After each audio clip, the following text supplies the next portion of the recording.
All right. One of my favorite people to bring on the podcast is just talk in general. Scott Heimendinger, how you doing, man? I'm doing well. How are you, Mike?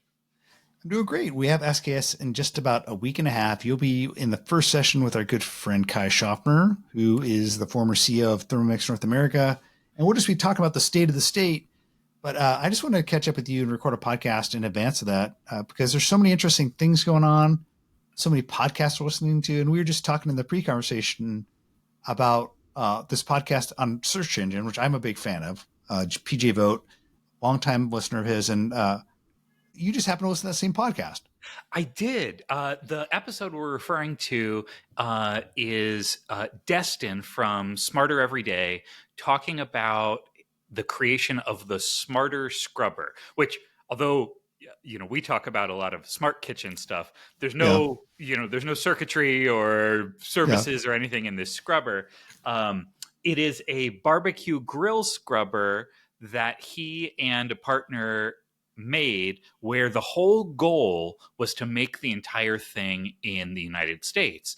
And it caught my attention for a number of reasons. One, I'm a fan of his YouTube channel. I think he does really cool stuff trying to get people excited about engineering and the types of Yeah, challenges yeah. engineers have to overcome.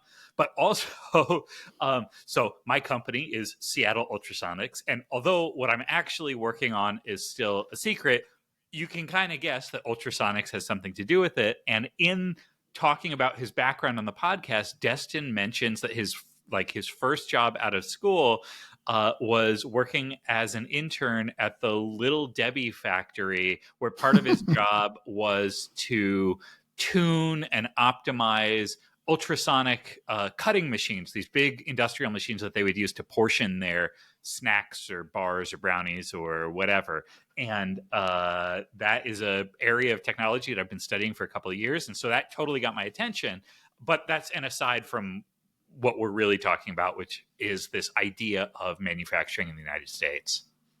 And that is such a challenge, but it's something I think every product maker, inventor, et cetera, in America is thinking of because of the craziness of the current environment. And no doubt, I just got an email from another friend of mine, Robin Liss, who's been living overseas trying to figure out how she's going to shift her manufacturing from China to another country. So if you are making a piece of hardware today, you are spending a lot of time thinking about this. But manufacturing in the US is a big challenge. And one of the things that I thought was interesting about this podcast is, and I kept thinking about, I need to tell my son to maybe think about doing this as a career, is just the lack of people who are working on tooling and kind of helping people set up manufacturing. And that seems like an area that's been a muscle, an area that's been completely hollowed out in America. Like Yes. it doesn't even hardly exist anymore. No, it is basically gone. And for folks who aren't familiar with some of the terminology, when we talk about tooling, we're talking about the molds made for injection molded parts. So look around whatever room you're in, and there's a lot of stuff that's made out of plastics of one kind or another. And 99.99% of those plastics were injection molded. You heat the plastic up until it's liquid, and you squirt it into a very precisely made mold. It very quickly hardens and it's shot out, and there you have your part. And the reason that we make so much stuff out of injection molded plastics is that it's very inexpensive. You're not Yeah, using any extra material, but it's also super dimensionally accurate. So in other words, all the parts come out are totally identical exactly the within same. very tight Yeah. tolerance, and they fit together. And so it's the way stuff is made. But you can't, like, there is an art and a science to tooling design and to injection molding in general. I'm no expert, but my level of expertise and awareness has sort of climbed quite quickly over the last couple of years, since the product I'm working on is made from several injection molded parts as well. Yeah. And these tools are so important. They're so, and on the balance sheet of a company that makes stuff, you will see their tooling listed because it is very costly to make, and it's considered such an asset to the company. The problem that Destin ran into when he was trying to injection mold this very actually quite simple part on his The hand, barbecue I think scrubber. mainly the handle, right? Or no, was It's or where the parts of it. handle, yeah. So I bought one of the smarter scrubbers right away because I thought the story was so cool, and I wanted to see it. The Of handle, course you it's did. yeah, the handle itself is actually made from a rolled steel, sort of a Okay. flat piece of steel that's Yeah, been and formed he talked almost about that into on a the cube podcast. They shape. Yep. stamped it on the podcast. Yes, which is very cool and a great way to do that. But where that connects to the sort of the Yeah. body of the scrubber is an injection molded plastic piece. Um, and he wanted to have that piece made in the United States. And the first problem he ran into was that there are so few injection molding facilities in the US. This is not like a simple thing. These machines are huge, right? They're the size of like a Volkswagen bus for a small one. And you go to an injection molding factory. I've been to several in Asia, and there's like a Costco sized floor of these machines, and they come in different shapes and sizes. Some of them do multi-shot, some of them have different pressures, how many tons of pressure they can generate, and some of them are roboticized and they're lined up, and that's what these. So you wouldn't just, like, if you're a Yeah. company that wants to make a doodad, you wouldn't just go out and buy an injection molding No. machine and try to set this up from scratch. You would use a place that specializes Yeah. in this. So And these problem. are basically factories or big giant machines that make the machines that make the Uh-huh. machines. Like it's the machines that will make the machines that make machines essentially. So Yes. Yeah. So problem number one is that there are very few injection molding facilities left in the United States. And those that are left tend to be specialized in certain industries, like medical devices, for instance, yeah. where maybe there's import export restrictions to the thing you're making.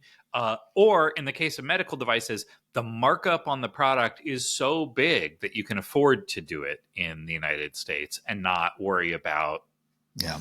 getting your mold ripped off overseas or something like that. But then the second problem, which hadn't occurred to me, but is really cool in his telling of the story, is that he couldn't find. He finally found a factory that said, "Oh yeah, we can do your injection molding for you." And they said, "But the design and fabrication of the tool, your multi-part mold, that has to happen overseas because we don't have tooling designers here, and tooling Yeah. fabrication in principle is something that you could just do on a beefy CNC machine, just a giant milling machine. In practice, no. There's it's really specialized techniques and tools and whatever to make this stuff. And so so that's like a second barrier to entry. And this is really, I think, the meat of the problem is knowledge and expertise has been lost over the last couple of generations, that people who learn to design these tools, which have to be designed in very Mm-hmm. particular ways. You can't just, it's not like a 3D printer where kind of any shape can pop out of it.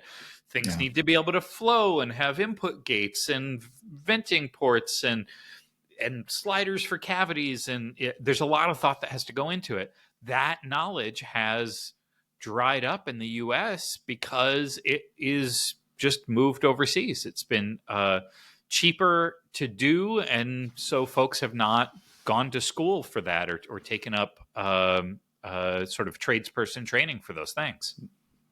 Yeah, I have so many thoughts on this, and I just think about how when I was in high school, I used to go to shop class, and that seems like that's disappeared. Like the whole kind of shop training class aspect of American high schools has largely disappeared. And then why is this not a key area of investment for Wall Street? Like it feels like this is just a golden opportunity. Maybe this is happening. Maybe there will be a startup that's going to say, hey, or like maybe it's a spin out of like a, I don't know, I'm just Boeing or someone and say, hey, we're going to be the tooling company for America or something. It just feels like there's such an opportunity here. And then strategically, how did America let this happen? We could spend a whole podcast season talking about this, I would imagine, but it's just such a big thing to let erode. It's crazy.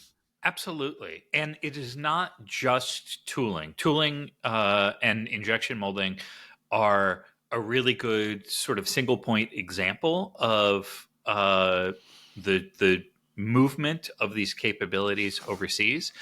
But even regular prototyping, milling of stuff, whatever, the cost to do the work in the US is so much greater than the cost to do the work overseas. I'll give you examples. So, the project I'm working on, I have to make a bunch of prototype parts, and I have been for years. And sometimes these parts are plastics and things.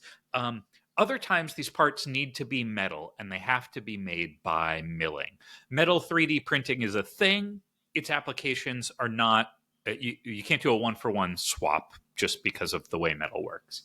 Um, so I need to get these metal pieces milled. Small pieces, pretty simple geometry. Anybody who knows their way around a CNC or a CNC lathe would understand how to set up and make these parts. And it's not a lot of material. It's a small thing you can hold in your hand. I looked for quotes domestically for making these prototypes. There are websites out there that essentially are a clearinghouse for a bunch of small shops or larger, more automated shops in the US and abroad, where you basically upload your file and they do some real time coding and give you pricing back. Separately, I did the same process for rapid prototyping services in China. In particular, these two companies I use called PCBWay and JLC PCB. They make electronics boards, and they're kind of unbeatable on price for that. But they also do 3D printing and metal milling and that kind of stuff. The price difference is 10x. There's not Oh, a hyperbole. 10x at a minimum for the parts made in the US versus the parts made overseas. And you might go, oh, okay, well, but then your lead time, right? You're going to save so much time that it's worth it. These parts in China, the turnaround time for that pricing is about 9 to 11 days. In the US, that 10x pricing is a little faster, but you're still talking about 6 to 10 days for so that. negligible. Negligible.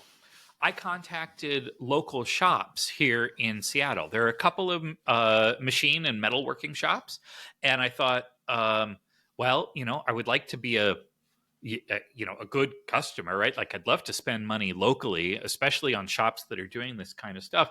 And I know it's going to cost more, but maybe in this scenario with my simple parts, I'll just make it up on time, right? Everything's in a hurry. I can trade time for money, and that makes a lot of sense in certain scenarios to keep me unblocked. So I called up several of these shops and I explained the parts that I'm trying to make.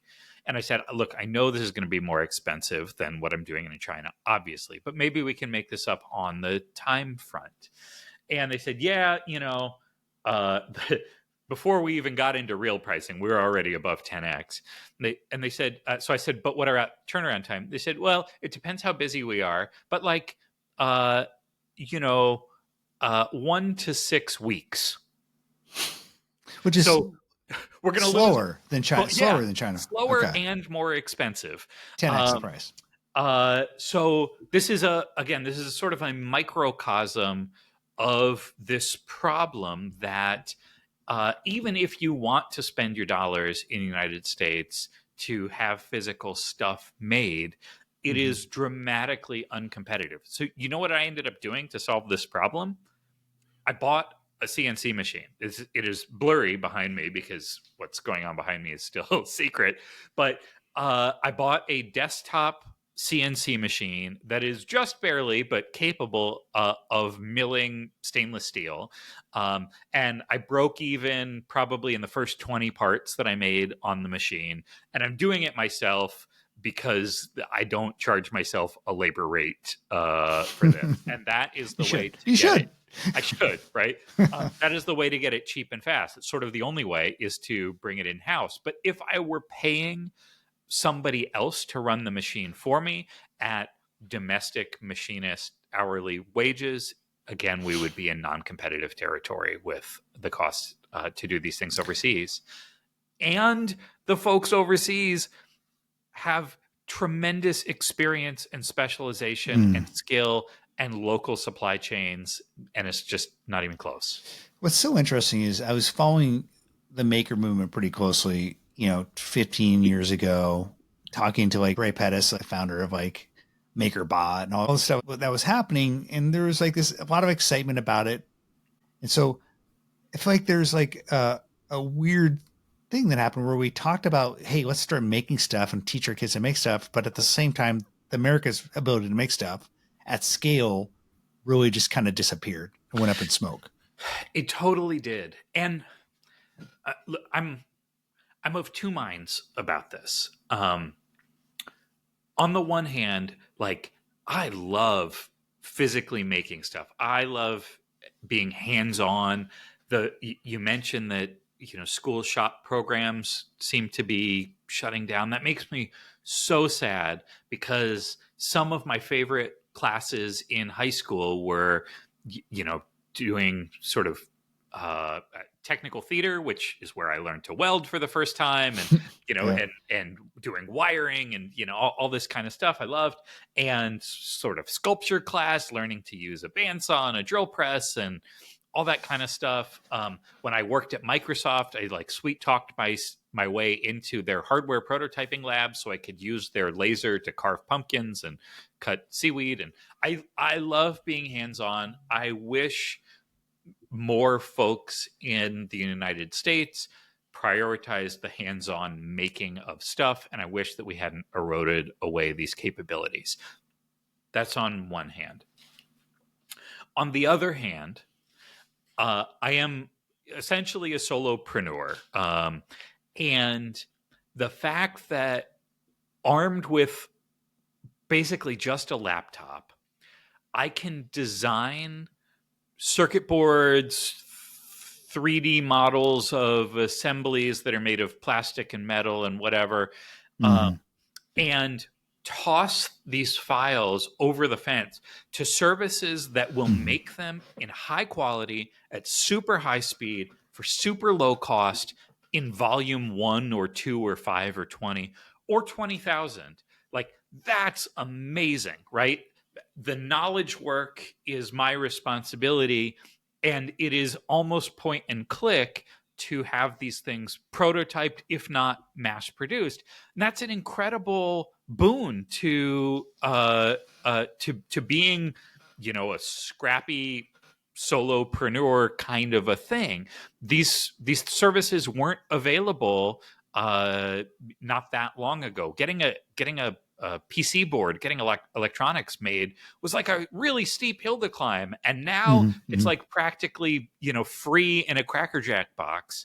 So that these things simultaneously, I both believe are true, but it is sad that the disparity is so great that it's not like, oh, I can pay 30% more, 50% more, or even 100% more for an American option.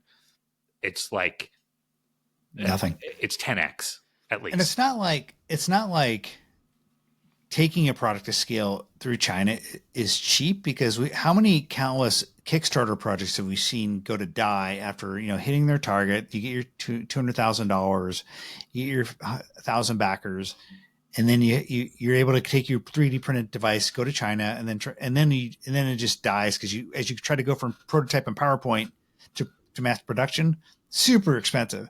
So I couldn't imagine. And imagine trying to do that in America. It's impossible for like a small hardware startup. I don't think folks who are outside of engineering and manufacturing realize how expensive it is to make even cheap stuff. Like Yeah. uh, anything made of that has plastic parts, whatever. You, I will be shocked if the tooling for those parts is less than $25,000. For anything that's got some level of higher complexity, fit, finish, size, whatever, it is really not difficult to spend $100,000 on the tooling. That's a check that you write to make the tool that lets you produce these parts. That does not include the cost of actually producing the parts. And something, fancy things are a lot more than that. Yeah. And I don't think folks realize the level of expense required. And those are numbers for overseas. That's China, that's Malaysia, that's Vietnam. That's numbers for there. Trying to do that here, uh, like I said, multiply everything. And why would anybody funding your startup want you to spend 10x to get the same thing unless this was an issue of National export security or restrictions, something. national Yeah. security, that kind of a thing. Yeah. And there's a whole conversation to be had about, we talked about shop, but just the going away of tradesmen. And so, I mean, I love what you do. I admire the ability of you to design the stuff in CAD and stuff, but then there's like, and a lot of people who like making stuff oftentimes will go into like these digital forward kind of careers, like making software, etc. But that part of that podcast in the interview was like this old guy who had this tooling company, it has a guy who's working for him who eventually wants to take over the business. But when they asked him what's happened to all his peers, they said they couldn't find anyone to take over the business. So like that is a trade, making tooling, that for some reason isn't all that sexy, but probably could be really lucrative if you could take over those types of businesses. So I don't know. It just feels like it's like a missed opportunity or something. Do you've got kids who are sort of in the generation that's been emerging in the workforce. Do you get any sense through them or by just sort of being exposed more to that generation that there is a renewed interest in doing Mm, physical things as opposed to like just no, doing software or crypto or I whatever? mean, I think there's a lot of younger kids in that generation who want to, let's just start a YouTube channel or whatever. I'm exaggerating maybe, but there are a lot of people that like, hey, let's be a digital creator. My son, who you knew, was involved in the robotics program, and it was something that ultimately I thought changed his life. And there were some really great mentors in that program who worked at Boeing, who worked at some of these amazing companies around the Pacific Northwest that actually build things. And then they came in and taught him how to use CNC machines and 3D printers and do wiring and circuit boards. And they made amazing robots. And I never thought watching robots battle it out on a field would be amazing, but I thought it was more entertaining than going to football games. I loved it. So some of these kids that came out of these, for example, the first program, which I think is a really great program, probably did, but I still think the small majority of them ever really take these types of careers up because they may be going into engineering and they go into software programming and they're using digital tools and they still think trades, maybe like having a trade like tooling is probably pretty boring. I can't speak for a generation, but it just, I Yeah. don't know. It feels like I, not a lot. so I graduated college in 2005.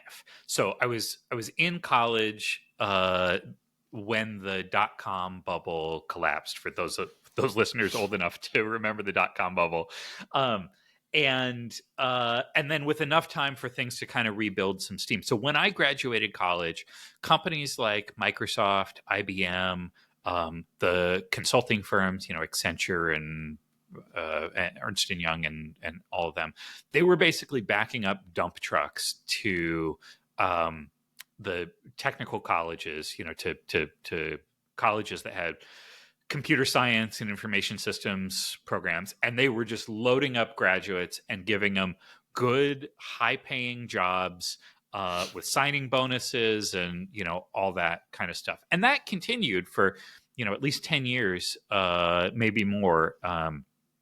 After I graduated. Now, tech companies have been in these, layoff spirals. Microsoft laying off thousands 9,000 every people. couple of Yeah, months. Yeah. yeah, yeah, yeah. Just shedding talent.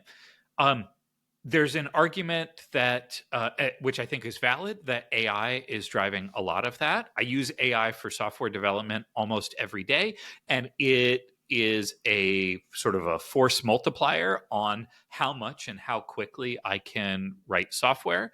And so there's less demand for software developers. I think that's a valid argument. There's also another argument that says changes to the tax code and the ability to deduct the salaries you're paying to engineers as part of the R&D tax credit, which has gone away or has changed substantially in the software industry.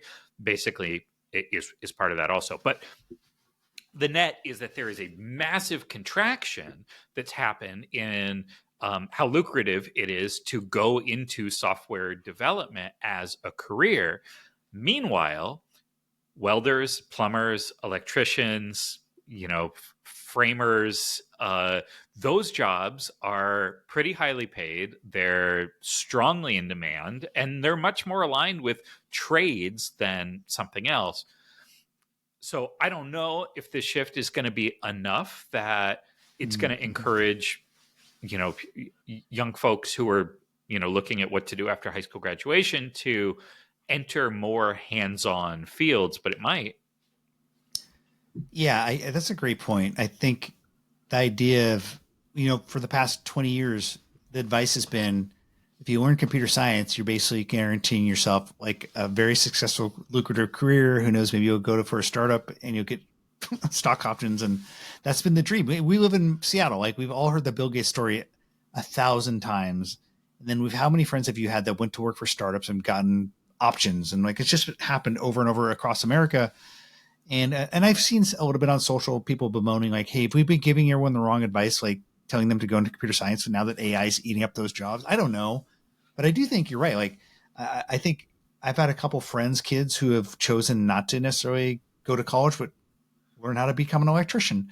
Because I don't think like AI is going to take over installing like electrical junction boxes in our homes anytime soon. Like I feel like, and by the way, have you ever gotten a quote from an electrician lately? It's really, really high. Yeah, this is So why I there's also money call there. myself wiring. Not, Yeah. but yeah, who knows if we do have this sort of, if there is a renewed interest in doing things and the economics change enough that we've got folks who are picking up the mantle of tooling design, and we've got companies who are reopening injection molding factories, maybe we'll come full circle to the advice from the movie The Graduate, which is that Yeah. the Yeah. hot new field here could be plastics once again. I mean, I know a lot of venture capitalists. Mainly, I've known them in the world of food and food tech, and like the people who have been behind investments in all proteins and stuff. And like, I have to. And by the way, hardware has been a space that most of them avoid, especially Yeah, consumer smart, hardware. Is it smart. hardware? Is it consumer hardware? Is a death knell now, by and Uh-huh. large, as an investor. But gosh, if I was an investor, I would want to be hearing the pitch for building the tooling factory of the future. You know what I mean? Like I feel like someone's got to be investing in that space. Like that's got to be, if I'm hearing pitches about building, hey, we're going to be the next great tooling and kind of manufacturing hub, like that's interesting to me.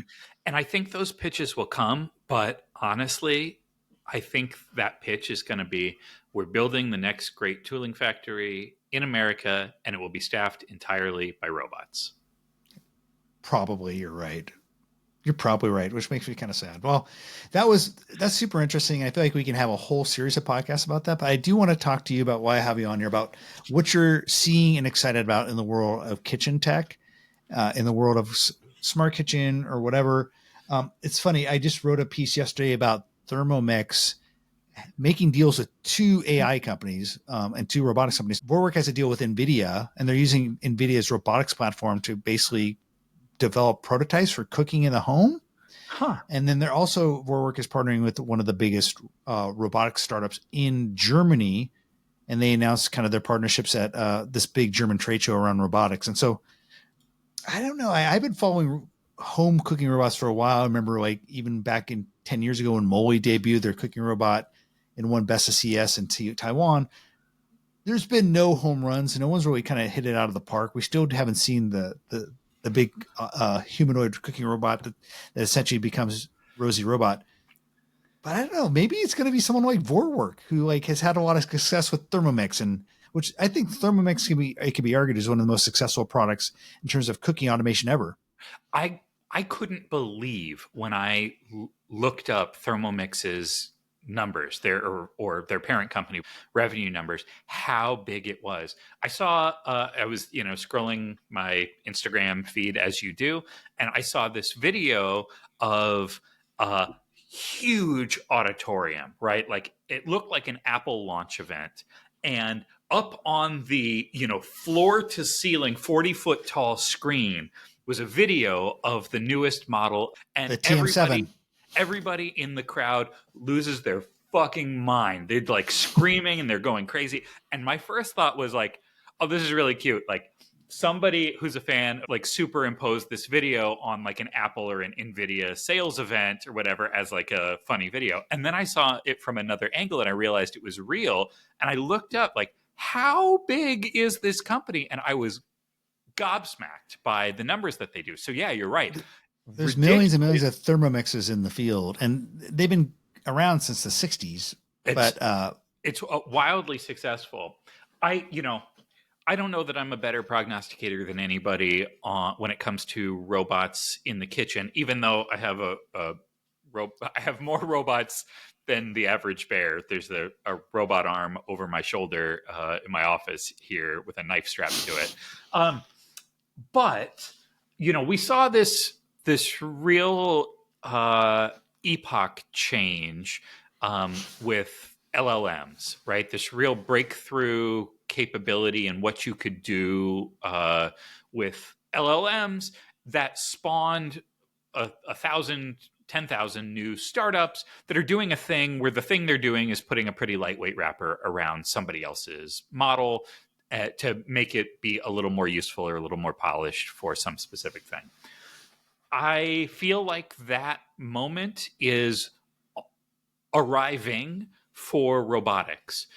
For a long time, the challenge in robotics has not been how do you make a arm move precisely, or how do you have enough power or battery capacity or whatever. The problem has been the software. It is how do you like give it instructions? How do you tell it, pick up the soda can and put it in the trash? Or more broadly, like clean my kitchen, please, and have it understand all the subtasks and all the planning and all the stuff that needs to happen with that.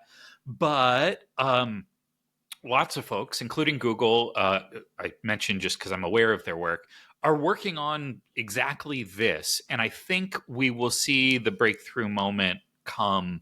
I don't know if it's in the next year or 5 years or 10, as this rolling future of kitchen automation tends to just kind of go right out to the horizon. But personally, I can't wait. I want to have the robot bartender from Passengers wearing a little vest, standing in my kitchen, polishing the countertop, and waiting to mix me a Manhattan whenever I emerge from my office at the end of the day. by the way, have you started watching Murderbot? Not yet. It's on my list. It's about the robot who basically figures out how to override his governor and decides he starts to call himself Murderbot and just wishfully thinks of murdering all the people around him. Anyway, Shh, my robot can hear you. Yeah, do not tell your robot arm with a knife. By the way, take the knife out of the robot arm's hand because, gosh darn it, that's just tempting fate, Scott. I Tempting am very fate. aware of just how far he can reach. So, I agree with you. I mean, Jensen Huang at CS this year said that this is the year of physical AI, and it does feel like we're at a moment. I mean, I was at the Culinary Institute of America, I think in 2018, when Sony was announcing and talking about their effort to make cooking robots. And there's always been a big push out of Japan, quite honestly, to think about how you can use robotics to help people age in place. And so that was probably big motivation for why Sony started doing that. Well, they've largely abandoned it. They've made a really cool scissor reel showing off this cool futuristic robot. There's not a lot going on there. And Sony has been historically one of the world leaders in building robots with Aibo, for example. I mean, that was like a pretty seminal robot in the world. Yes. And if they gave up on it, I feel like, gosh, dang. Well, not that they have completely, because we wrote about earlier this year or last year about their Roku Shoku efforts to take human movements and replicate that with automation robots. So they're definitely doing some cool stuff. But I feel like now with advancements in software, we are at a moment. I think we are, and I think that being a cooking robotics company, whether we were talking about something in a home environment or in a commercial setting, like almost no cooking robotics company, I think, is going to make their own hardware at all. Or like very minimally, they'll make end effectors. They'll make the spatula holder. They'll make the attachment for a thermal camera in the way that almost no companies who are an AI first company actually make their own foundational models. The foundational models are enormous and require sucking up the whole internet and running it through billions of dollars worth of compute. And there are only a couple of companies on Earth that can do that. But now the models are basically free and available and easy to replicate, DeepSeek, and very easy to layer on top of. In the same way, you're familiar with Artly, the coffee robot Yep. company that's got the coffee In shops? Seattle. Yeah, they're in Seattle. I take out of town guests to their little cafe, which is a block away from me. It's very cool. They don't make their own robots. They're using Universal Robots arms because the interesting part is not moving around in 3D space with a portafilter. The interesting part is sewing the pieces together to knowing, like, here's where the coffee comes out, and here's how to insert the thing, and here's how to check with the camera to make sure there's actually milk in the frother. And so, in a sense, I feel bad for all these companies who have been painstakingly paving the way for cooking robots by doing a lot of the hard Mm-hmm. part, the hardware and the software together. When I think we experience this upcoming sea change where you buy off the shelf hardware. There's an Instagram account I follow that is $4,000 cobots in China that can do everything you want, from powder coating a fence to welding to flipping burgers. I'm sure you buy or get for free or license the foundational model, and then you put a natural language interface on top of it. You say, hey, here's some cameras that's on the robot, this one's on the ceiling, I want to make burgers, and it figures out the steps for you. And the thing you're building as a company is that last thin little layer of glaze on top of the hard parts. Yeah, and if you can figure out how to monetize it, and that's why companies like Amazon, I think they own iRobot. They have I Ring. think so. They own the biggest cloud company in the world with AWS.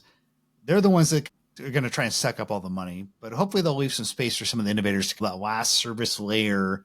And maybe it's the brands, right? Maybe it's the Electroluxes or the Thermomixes of the world that have millions of customers that enjoy their brand, and they'll partner up with these guys and take their culinary brand and create something new. And or these companies will realize that there's a moment for a new generation of their products to be robot ready. So the Artly robot, you watch it make coffee. It's making coffee on a La Marzocco GS3 machine and a regular grinder, and they've had to like 3D print and Frankenstein on grips and handles and places for the robot to push the buttons and whatever. I don't really want the robot to struggle with turning the knob on my gas stove, right? I kind of No, like no, the no. robot ready version of that stove where it just like plugs in a little dongle or Yeah, communicates with yeah. it wirelessly and, takes, and you don't have to worry about the clunkiness of a human interface. So maybe that's what we'll see in a next generation of stuff, is going from, manual transmission, human only, to self-driving ready. Yeah, the overzealous, overstrong robot gripper that pulls off the gas knob after turning it on. Like, you don't want that Right. to happen. You want optimization there. Yeah. So we talked about robotics in the consumer kitchen. What else are you seeing? I just had a prep call for a panel we're doing about the future of food storage, and we had uh, Tal Lapidat, who's the CEO of a company called Silo. Took them 10 years to get their future next generation Tupperware to market, and I'm so glad they did, because like I thought they weren't going to make it, but I backed them on Kickstarter like 7 or 8 years ago, and I have the box sitting next to me. I got to actually try it out, but I think that's a category I'd love to see more innovation in terms of like, hey, how can we store our food, and then like tell someone taking a swing at building a new fridge. The guy who's also going to be on that is the founder, a CEO of Rocco. It's kind of a smart beverage fridge. So um, are you seeing anything interesting there? Do you think that's a category that we'll see some kind of reinvention in? I think it's a hugely important category, especially as we're all aware, food costs have been skyrocketing Mm-hmm. in the US. Mm-hmm. Food waste has been a problem essentially forever. Um, but those two things compounding together means that having better food storage, where we're talking about sort of extending shelf life of fresh foods, is more important than ever. Um, it's also an area, though, where I see some of the greatest potential for breakthroughs coming from more foundational research. So Mm. there was a company, maybe you'll remember, I think they're called Peel or Appeal. Appeal, yeah. Yeah. That makes a coating for produce that helps prevent your produce from turning bad as quickly. That's a really cool material science and chemistry based approach to that problem that requires some foundational science. We see other companies attacking this from a different space. Hey, can we essentially put an air freshener or a filtration system in the fridge that will eat up some of the bacteria that may be landing on stuff and start leading to spoilage? But you can imagine that approach can turn the dial a little bit, but may not get you to 2 or 3 or 5x the shelf life as Mm. something that is just a much more scientifically deep approach to that problem. Sadly, this is not a great time for investments in those No. core foundational sciences. This is the type of stuff that would build on scientific research funded by NIH or other government grants. And as we know, that's all drying up.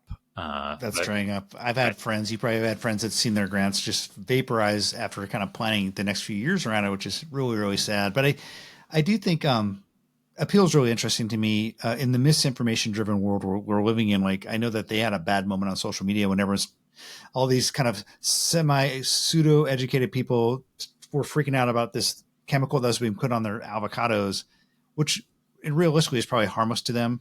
But you can see how people would start to freak out about that. So that was one problem that they had. I think they've overcome it. But I think you're right. Foundational science, things like CRISPR, for example, tweaking the gene to yeah, take out the part that ages it faster, so where food just lasts longer. But food waste reduction is such a complex puzzle of human behavior change, core science, interesting gadgets like making our fridges smarter. There's just so many different parts to it that makes it yeah. so complex. But you're right, the rising cost of food going up might drive all this because gosh, food is getting expensive. My solution to it here is pretty low tech and not without its problems. Because I've been cooking sous vide for a very long time, I've got a chamber vacuum sealer. Have you heard of these things called sous vide circulators? Have you ever heard of those? I Oh have. wait, you invented it. Oh, Yeah, okay. sounds fun. No, I've got a chamber vacuum sealer, like the type that you would see, at a butcher or a deli or whatever. Not just the food saver edge sealer, but the type that is this. I mean, it's a 100-pound giant thing that takes up a bunch of space in a front closet that I added an outlet to. So it's not for everybody. You wouldn't want it on your counter full time. But what it does really well is reduce the amount of space that anything you want to store takes up to basically its minimum, right? Because you Mm. put it in a bag, it sucks all the air out of the environment, it seals the bag, which gets compressed around it. So if I've got leftover soup or pasta sauce, or literally there is vacuum packed leftover pizza in my freezer right now. It Of takes course up there is. the absolute minimum volume possible. And because you're removing just almost all of the atmosphere from around the food, things last for a really, really, really long time under those conditions. The problem, of course, is you're using lots of plastic bags, which people don't like Mm. for environmental reasons. Yeah, Some people yeah. are wary about that for sort of chemical reasons. I Mm. don't love additional plastic waste, but we don't No. have a suitable alternative for something like that right Well, now. the silo system is their kind of big thing is it's vacuum sealing. So it's vacuum sealing in reusable containers, and so that kind of along the same point, like they're not wasting a bunch of plastic, and that was their key idea. And what was interesting is like he talked about today how I don't know if I should mention this. Maybe they're basically trying to add their own audio interface. Right now they're Alexa, but Okay. they want to basically do their own silo voice interface enabled by these large language models. So these large language models can enable folks like a startup to spin up their own voice interface, which I think is interesting. Huh. That is interesting. Um, Yeah, we'll see how integrated that is. I mean, the our home assistants are still arguably sort of one generation behind Alexa and Google Home and whatever are not fully brought on to the new version of the world where it's basically the movie Her, but sitting Yeah. on a device with a screen in your kitchen. But some of these, what you might call micro app scenarios, set a timer, convert tablespoons to grams of flour, or like those things are still very popular kitchen scenarios because they're simple and ubiquitous. And so I don't know what Silo has in mind, but if it's something like that, maybe they'll get traction. What I like talking to you about is like all your crazy innovation that you do, but you do have a foundation of like actually having computer science and engineering backgrounds. I just was reading a horror story of like there's so many AI stories out there, and like there's like a lot of people who aren't necessarily computer science engineers who are trying to do what they call vibe coding now, which we've all heard about. And but it's funny to hear about how some of these vibe coders are getting their stuff hacked because they don't really know how to check for vulnerabilities. So like getting back to the idea of like actually having the knowledge and being able to kind of know what's happening in addition to just creating stuff with AI is so important. But I love the fact that you have that foundation. So it's always fun to talk to you, Scott. It's a pleasure to chat with you, Mike. Could do this all day.